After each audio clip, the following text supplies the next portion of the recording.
Welcome to Just Relationships, the show that offers you concrete ways to make your relationships better.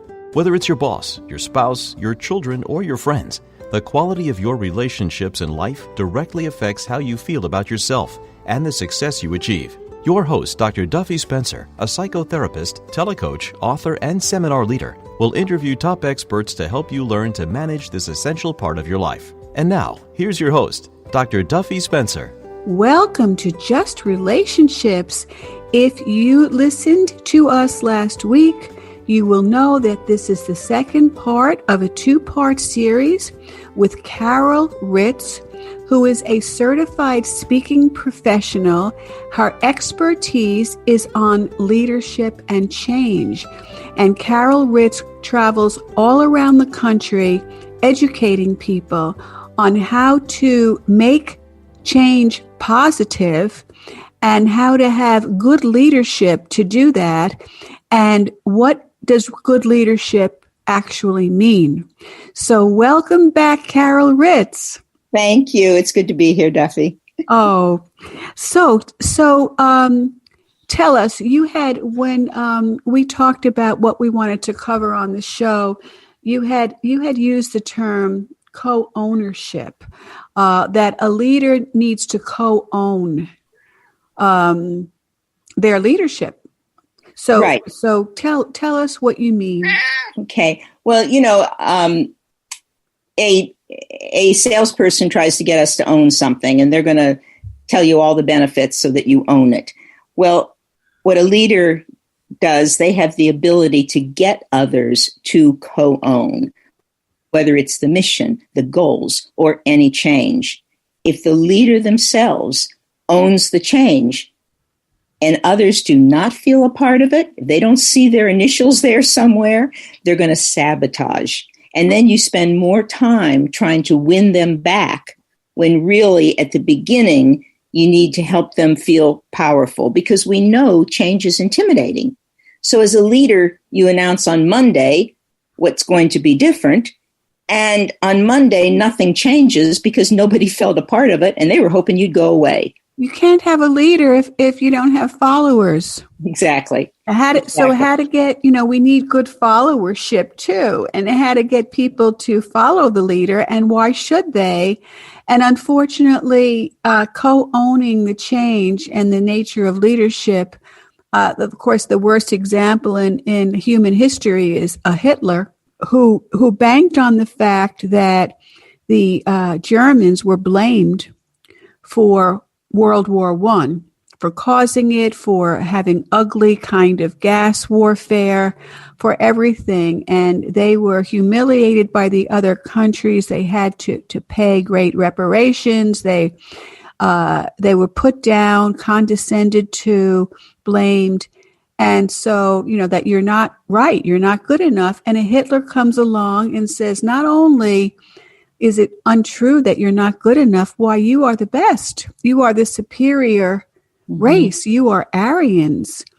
And it struck a chord in so many Germans that needed to hear that psychologically. Psychologically, it fed their hearts, their souls, their need to have some sense of stature. And of course, we know the ugliness of the Holocaust that ensued from that. Mm-hmm. So, which was a cult situation. It really was not empowered. That was not an empowered team. So what was it? You said a cult? Yes. If it's a cult, blind trust. Okay. Because they're hearing some words that are making them feel good, but that is not empowerment. Ah. That is not empowerment. Very, very good. In fact, when change itself is intimidating and there's no need to overdo orders. Now, you could order people and out of fear they may follow you, but that's not an empowered team. That doesn't help the team who are all trying to work in one direction. The way that you can get co-ownership is don't be afraid to over-communicate. Don't be afraid to over-communicate. Very often, a leader will say, well, I don't have all the I's dotted and the T's crossed, so I better not talk about it. No, talk about it early. Let them know what's the possibilities and what's the benefits. And talk often, repeat yourself, use email, use, group, one-on-one. And most important, communicate honestly. People, honestly, you can't fake authenticity. They want to know you're telling them the truth. And you've got to, people are going to ignore the change if they only hear it once. So have regular dialogue sessions. Now, dialogue versus debate. Yeah. The tendency to be so aware of debating because it's popular, it's on the media. But in a corporation, you don't want debating. Debating is polarizing. and very often the goal is to make a point over you. So you get into one-upsmanship.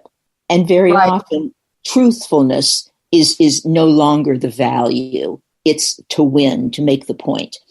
With a dialogue, all ideas are heard. You withhold judgment. You recognize people's worth and you respect. Even if they bring up an idea that it's evident you're not ready for, you respond by saying, we can't use it now, but we may another time. Thank you for that thought. So you're having dialogue sessions. Now, people, even if it's bad news, they know you're being honest. They know you've got a challenge ahead and they know they're the best and that they're going to be able to accomplish it. Yeah. And going into the corporate world as I do doing team building and human relations training, we always talk about this, and my pet peeve is that corporations, number one, do the opposite of what you're saying. They don't let people in the know, number one.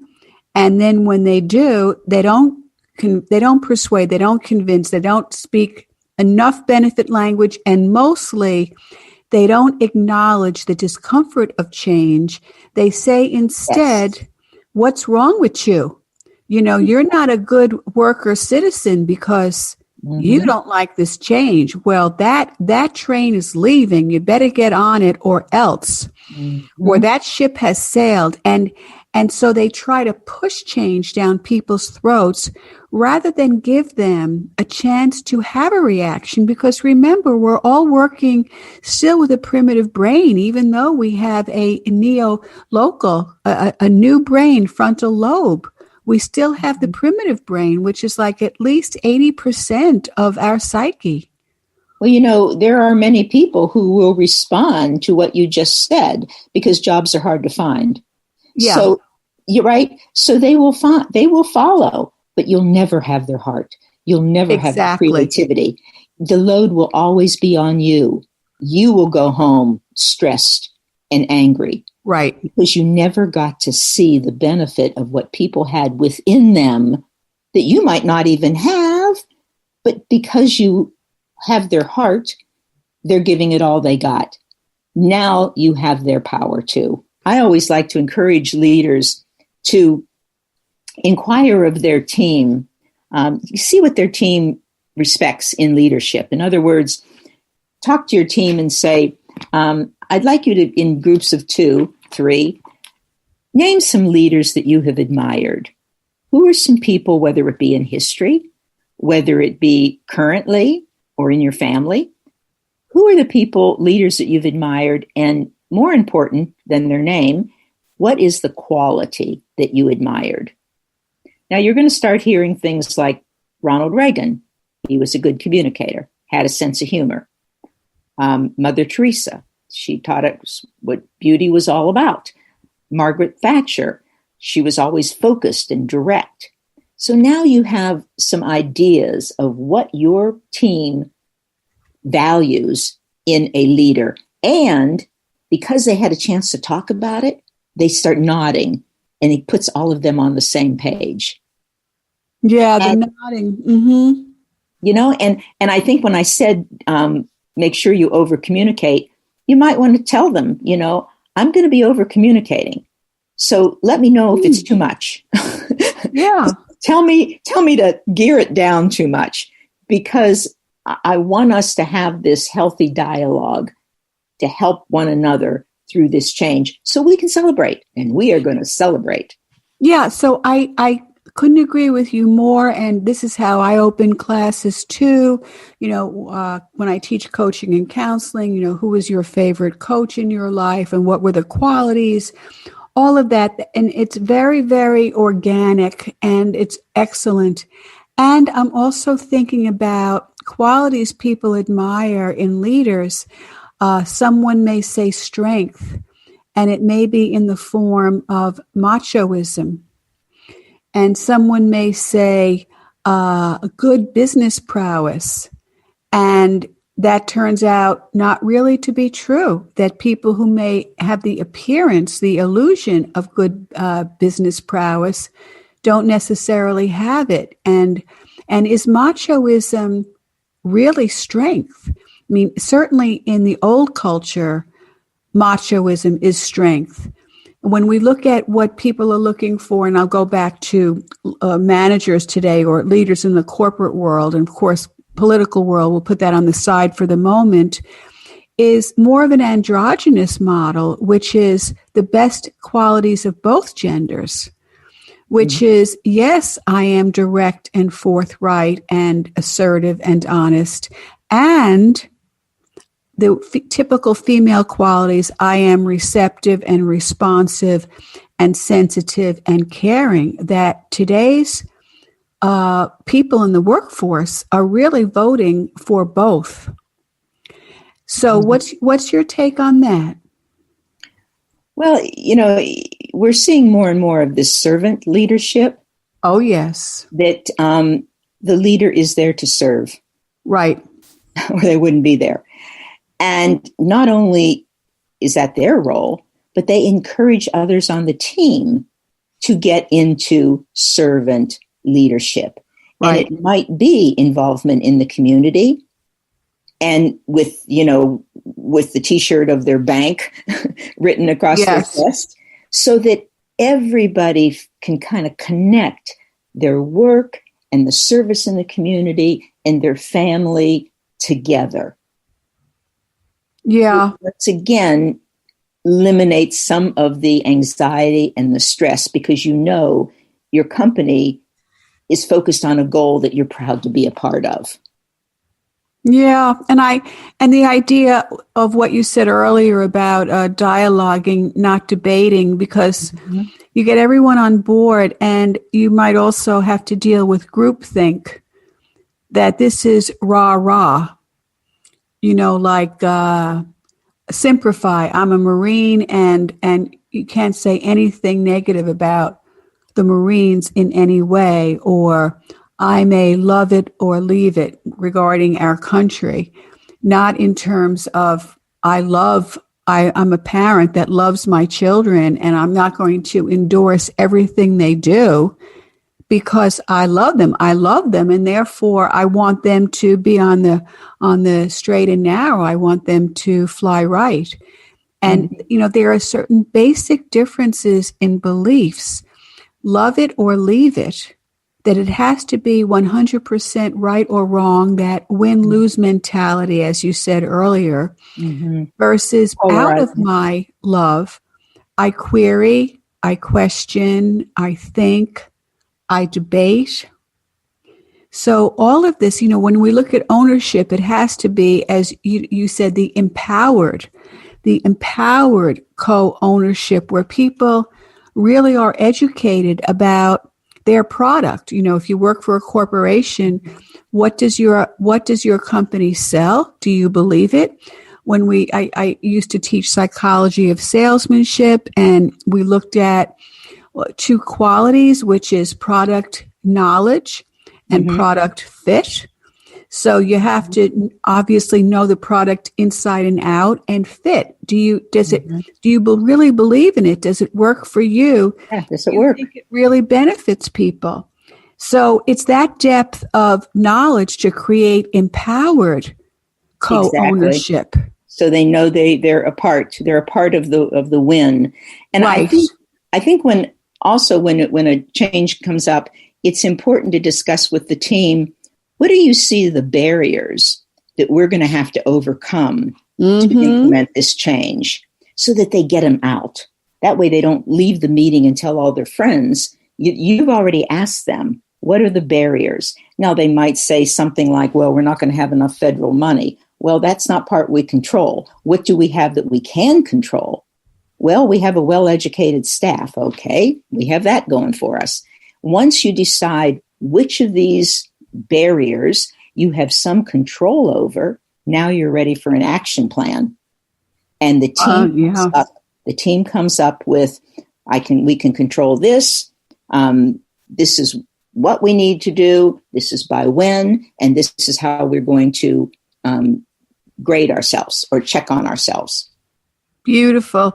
And I'm thinking about that simple mnemonic of SWOT, right? What are the strengths, the weaknesses, the opportunities, and the threats? There you go. For some reason, that's not used anymore. I don't know why, but it's very, very, very powerful.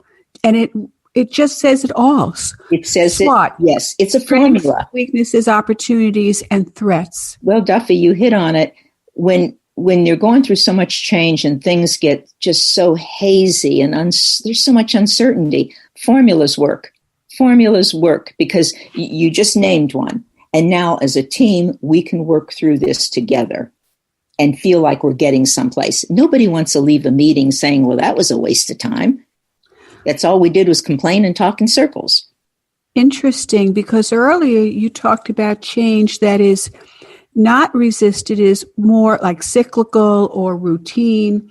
So formulas work. And the other thing I do with my people when I do corporate training is just teach them about debriefing, right? So you brief and therefore you debrief. Such a simple thing. What went well, right? What do I want to keep? What didn't go well? What do I want to discard? So green light, red light, and what's new? What do I want to do differently next time, which I call a blue light?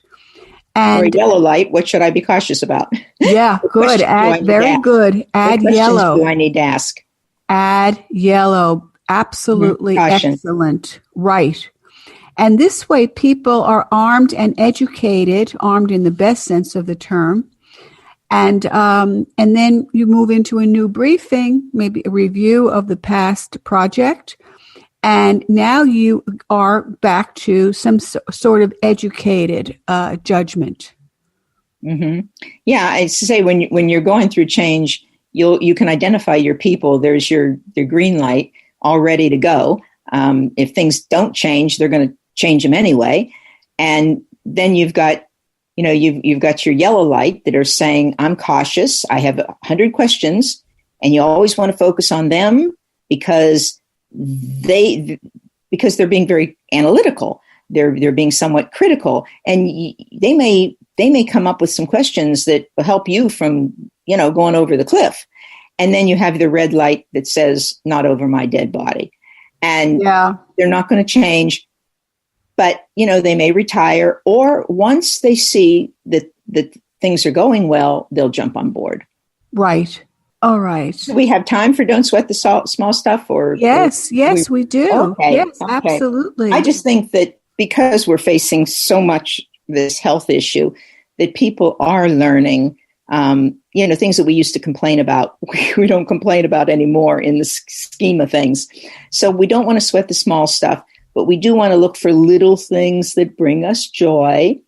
And I have this little quiz, and it's basically was put together. The term hot reactor came from a physician, and he said a hot reactor is a person who puts $1 worth of energy on a nickel event. And so if we have time for a real quick quiz, if you could make an A column and a B column on a piece of paper, I'm going to name a situation. Just your first reaction. Don't get analytical. If this situation bugs you, put a point under A.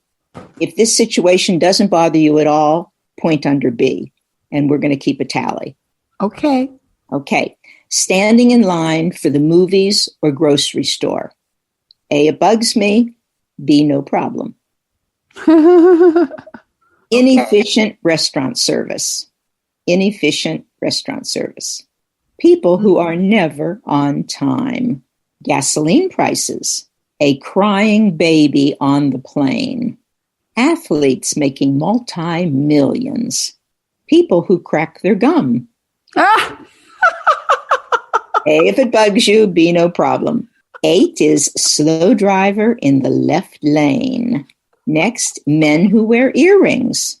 Your job. People smoking near you. Vending machines that cheat you.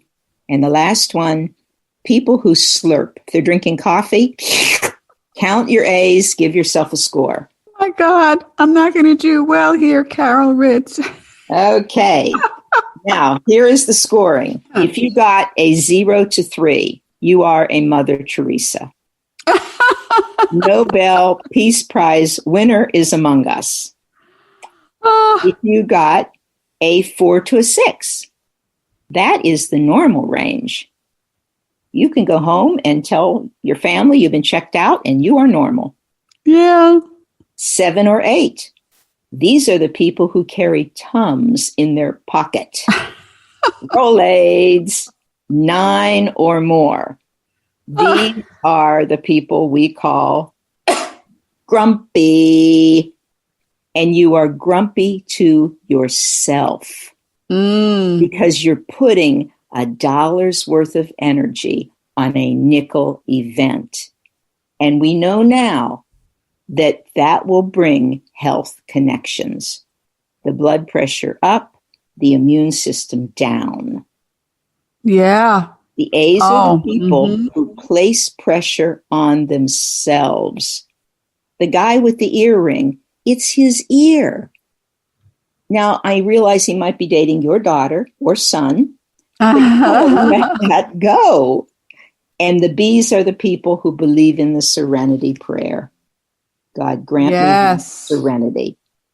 So the A's are the ones, if they're in the express lane of the grocery store, they're counting the items of the person in front of them out loud.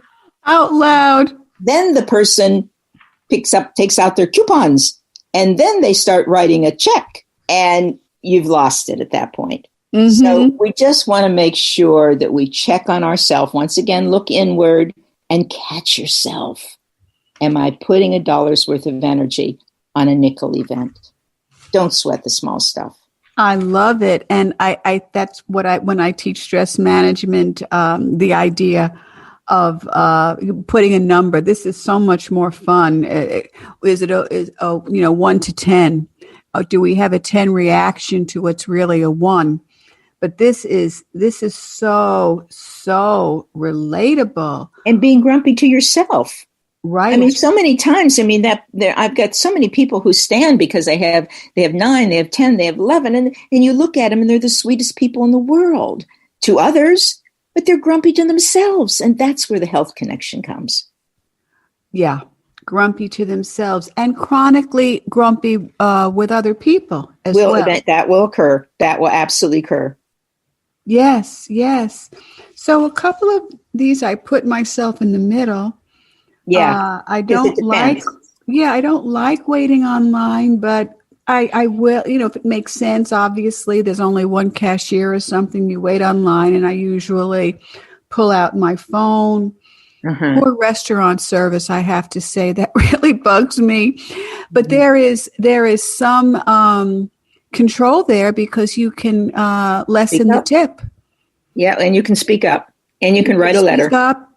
You can absolutely speak up. And when you say never on time rather than sometimes on time, or when people saunter in a half hour late with a cup of coffee and don't make mention that they're a half an hour late, that's very different from someone walking in quickly and saying, "Oh, I'm so sorry, I'm late. There was a traffic jam. There was this. There was that." So it's also the context. It's disregard to the team. And the setting. Right. Exactly. Well, these are absolutely fabulous.